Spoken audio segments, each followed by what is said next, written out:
At 3 a.m. local time on April 5th, 2019, this was Istanbul's main airport, Ataturk International, IATA code IST. By midnight the next day, this was Istanbul's main airport, the aptly named Istanbul Airport, IATA code IST. All the while, this airport, also in Istanbul, did nothing of note. Sorry, Sabiha Gökçen. You want me to talk about you? Move your whole operation and all your stuff roughly a marathon's distance across one of the world's biggest cities in just 45 hours, barely disrupting air traffic into or out of that city in the meantime. That's what the other two did. And as a point of comparison, I moved recently, and it took about 200 hours. And I barely had to move any aircraft refuelers. Begging the question, how on earth do you take a 64 million passenger per year airport and push it somewhere else? Well, you start by being sick of the airport you have. Prior to the move, Ataturk had been operating for 86 years down here. It saw 64 million passengers a year, more than it was designed for, had no direction to expand, and not enough space to operate flights on Airbus A380s, which every other large airport in Europe and the Middle East could. How embarrassing.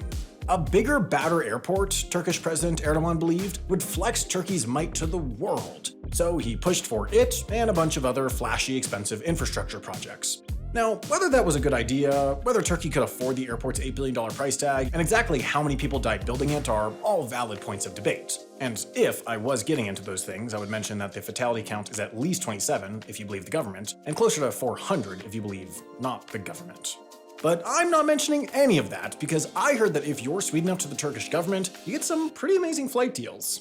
Now, Istanbul Airport had officially opened in October of the prior year, with fewer than 20 flights a day, all within Turkey or to nearby Azerbaijan, but in order for its era to truly begin, the airlines planning to use it as a base needed to move tons of stuff there from Ataturk.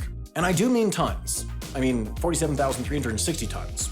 And for as much of a disaster as its planning and building was, and for as many times as the big move was postponed, 3, the move itself from Ataturk was masterfully done. Prepping it took 2 years, over 100 meetings across the government and other stakeholders, 3 logistics firms, and 3 crisis centers set up to respond if anything went wrong.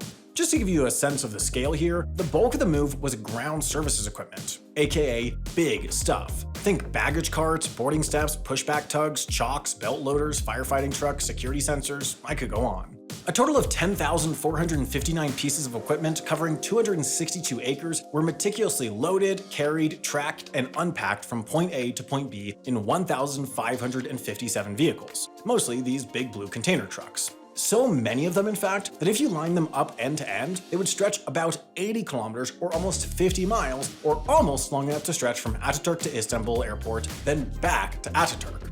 Along with the big trucks, 620 other vehicles helped out, like cars, buses, minibuses, that kind of thing. All those vehicles collectively took a whole airport's operations across the city down this highway, which the police shut down to all other traffic. Though some vehicles and equipment were too big to fit under the toll station, so got rerouted around. All the vehicles got searched twice on their way into Istanbul Airport, once at the gate and once in a separate search area. Once determined safe, most containers were unloaded and moved to their cargo's destination, where airport ground staff unpacked them. But not everything moved in the truck convoys. What didn't? I'll give you 2.5 seconds to come up with it. 1, 2, yeah, the planes. Over the course of the move, 188 planes flew from Ataturk to Istanbul Airport, a flight which in my head should be shorter than a sneeze, but by the one estimate I found is more like 32 minutes. Do we think they did BEV service for the 0 passengers? I do. All in all, 5,000 people worked on the move, and all of them, and I hate that I have to specify this, survived.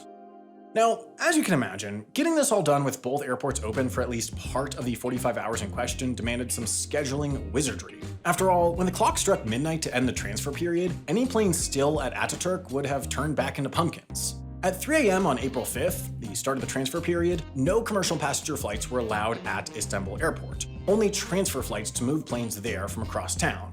At Ataturk, these base carriers were still allowed commercial passenger flights, but across both airports there was a traffic limit of only 70 arrivals and departures per hour.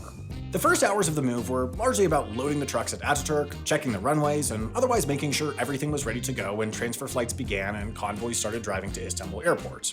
8 hours in, the first transfer flight takes off, and the first little convoy makes its way there on land. By the end of the move, a total of 1,056 trips will have been made to and from the new airport to get everything over. At 5 p.m., aka hour 14, the highway is closed to other traffic, as are the alternate routes for the big things. Air traffic, mostly made up of transfer flights, flights is also on hold. An hour later, the first major convoy arrives at Istanbul airport. As of 7 p.m., only Turkish Airlines is allowed to fly out of Ataturk, and at 2:44 a.m. on April 6, they send Ataturk's last passenger flight bound for Singapore.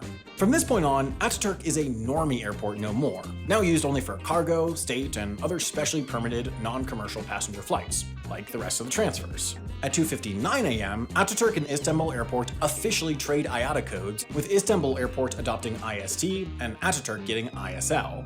All the while, equipment keeps moving and getting unpacked. At 8 a.m., hour 29 of the move, the 188th and final transfer flight from Ataturk to Istanbul Airport lands, and Turkish Airlines and their subsidiaries' move is complete. Just 3 hours later, passengers are at Istanbul Airport waiting for their flights later that day. An hour after that, the other carrier's physical move is done. 3 hours after that, at 2 p.m., Turkish Airlines is allowed to operate commercial passenger flights out of Istanbul Airport, with their first, Flight 2124 from Istanbul to Ankara with 340 passengers on board, departing at 2 p.m. Their exclusivity period ends at 7 p.m., and between then and midnight, other carriers who will have a base at Istanbul start operating there. When the clock strikes midnight, airlines that flew to Ataturk but didn't use it as a base switch their operations to Istanbul Airport, and ta-da! The move is done. For the first week post-move, Ataturk's air traffic was limited to just 10 arrivals and/or departures per hour of those little cargo and maintenance and private flights. Istanbul Airport's transition lasted a little longer. They were only allowed 70 arrivals and/or departures per hour until April 20th, at which point they went up to 80.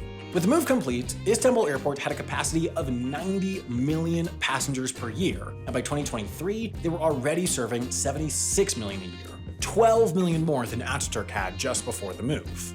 Though, in my opinion, the thing they've proved best at so far is coordinating moves. So maybe they just throw in the towel on this whole airport thing and become a moving company instead. I'd be a customer, is all I'm saying, especially if it gets me some free first-class flights. Turkish government, you know where to find me.